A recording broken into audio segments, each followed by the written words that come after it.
Hello friends, I am Priyanka. Welcome to Adanya classes.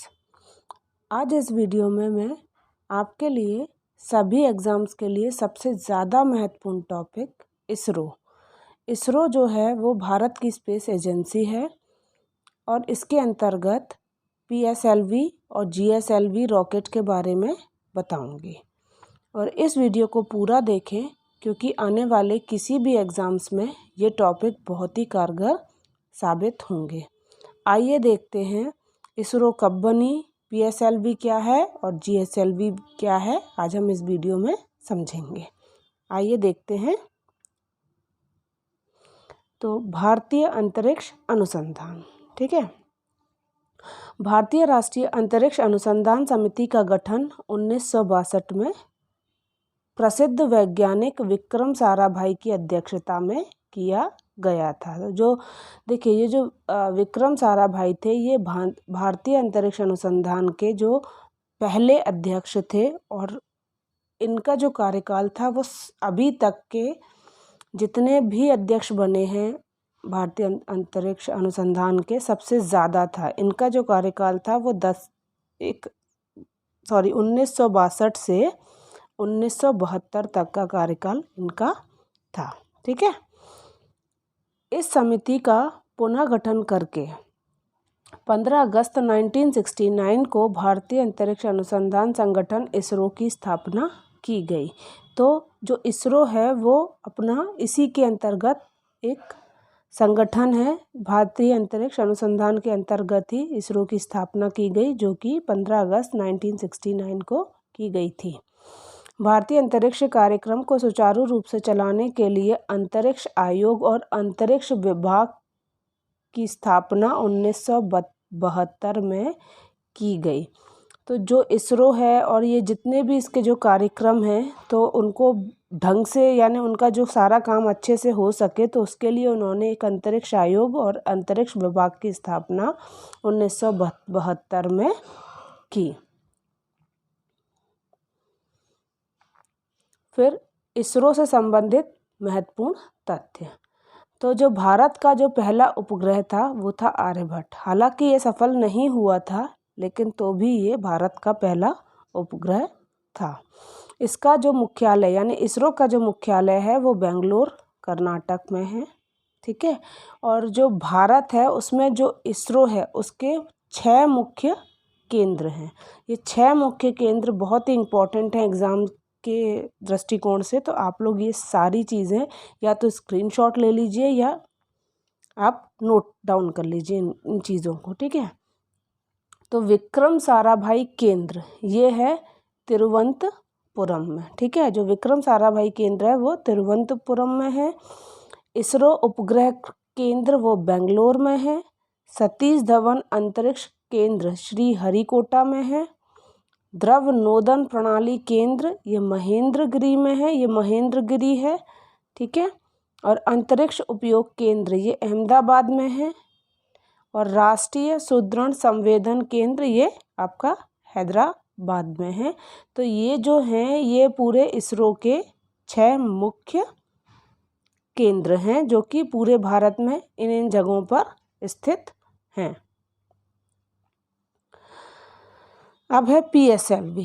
जो ये PSLV और GSLV है ये इसरो द्वारा बनाए गए रॉकेट है, ये उनका नाम है। जो PSLV और GSLV, PSLV का जो फुल फॉर्म है वो है पोलर सैटेलाइट लॉन्च व्हीकल, ठीक है।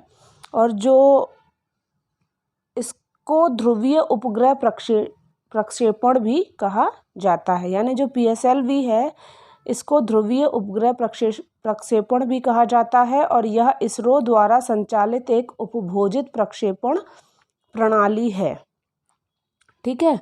यह पहला भारतीय प्रमोचक रॉकेट है जो द्रव्य चरणों से सुसज्जित है। द्रव्य चरणों यानी इसमें देखो, इस जो PSLV है इसमें 4 चरण होते हैं, ठीक है। 2 में लिक्विड फ्यूल होता है और 2 में सॉलिड फ्यूल होता है, ठीक है।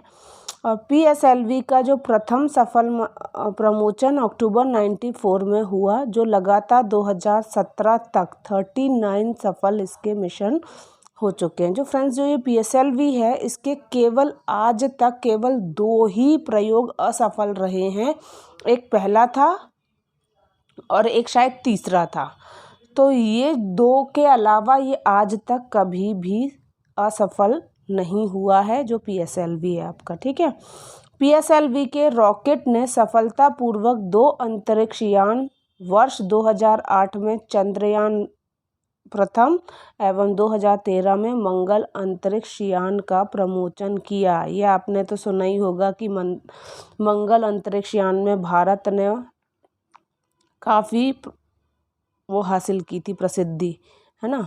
और चंद्रयान 1 भी 2008 में हुआ था और 2013 में मंगल अंतरिक्ष यान का प्रमोशन PSLV के द्वारा ही किया गया था। PSLV के वाहन की विशेषताएं, जो इसका वाहन है, देखिए इसमें क्या होता है, इसकी जो ऊंचाई है वो 44 मीटर ऊंची होती है। ये क्वेश्चन अभी MP टेट के 6 मार्च 2022 की डेट में ये पूछा गया है कि ऊंचाई PSLV के जो वाहन की ऊंचाई है वो कितने मीटर है, तो वो आपका 44 मीटर है। इसका व्यास जो है वो 2.8 मीटर है और इसमें 4 चरण, इनके जो चरणों की जो संख्या है वो 4 है, यानी एक के ऊपर एक के ऊपर एक, ऐसे इन लोग ऐसा जो लंबा सा पूरा रखते हैं, तो एक के ऊपर एक ऐसे 4 चरणों में इसको ऐसे ऐसे करके रखा जाता है, ठीक है। उत्थापन द्रव्यमान, तो ये 320 टन का है और इसकी जो पहली उड़ान थी वो 20 सितंबर 1993 को भरी गई थी, ठीक है। अब है GSLV। GSLV 49 मीटर ऊंचा रॉकेट है। देखिए PSLV कितना था, 44, ठीक है, और GSLV जो है आपका वो 49 मीटर ऊंचा है, ठीक है। जिसमें देखिए GSLV, मैंने आपको इसका फुल फॉर्म नहीं बताया, सॉरी। तो GSLV का जो फुल फॉर्म है वो है जियोसिंक्रोनस सैटेलाइट लॉन्च व्हीकल, ठीक है। एक बार और, जियोसिंक्रोनस सैटेलाइट लॉन्च व्हीकल, ये इसका फुल फॉर्म है और इसकी जो ऊंचाई है वो 49 मीटर ऊंचा है और इसमें 3 चरण होते हैं, जबकि PSLV में कितने होते हैं, 4 चरण होते हैं। GSLV नया सिस्टम है और GSLV के 2 वर्जन इसरो द्वारा तैयार किए गए हैं और पहले वर्जन का नाम GSLV MK2 है, ठीक है। अब PSLV और GSLV में मुख्य अंतर क्या है, देखिए PSLV, सॉरी यहाँ पे PSLV है, PSLV पुराना है, GSLV नया है, ठीक है। PSLV में कम वजन ले जाने की क्षमता है, जबकि GSLV में ज़्यादा वजन ले जाने की क्षमता है। PSLV में परंपरागत रॉकेट इंजन लगा हुआ है, यानी इसमें वही जो पुराना था वही यूज़ किया गया, लेकिन जो GSLV है उसमें क्रायोजेनिक रॉकेट इंजन लगा है जो ज़्यादा जोर का धक्का देता है, यानी उसको इतना ज़्यादा पुश करता है कि वो उतनी स्पीड से उसमें जब धक्का लगेगा तो वो उतनी तेज़ी से जाएगा, इसलिए GSLV जो है वो इसका न्यू वर्जन है, ठीक है।